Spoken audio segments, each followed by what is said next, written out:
Sometimes you need to know why certain things happen to you after you take a drink. Not that drink. Let's cut to the chase and talk about how this banana dragon fruit smoothie can help you to make you feel better. I'm Elizabeth and welcome to Alchemy. To make this, let's take few dragon fruit slices.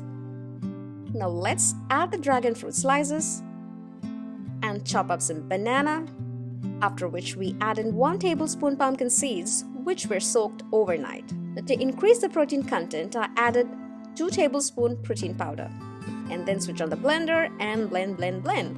So in answering this question on how does this dragon fruit banana smoothie make you feel better, 1 medium-sized banana contains around 422 milligrams of potassium. And when potassium levels are low in our body, we tend to have tiredness, cramps, fatigue, muscle weakness, etc.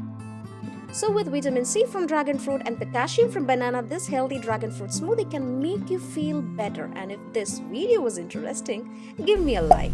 And now how about another dragon fruit smoothie recipe without bananas? And until next time, see you later and stay safe.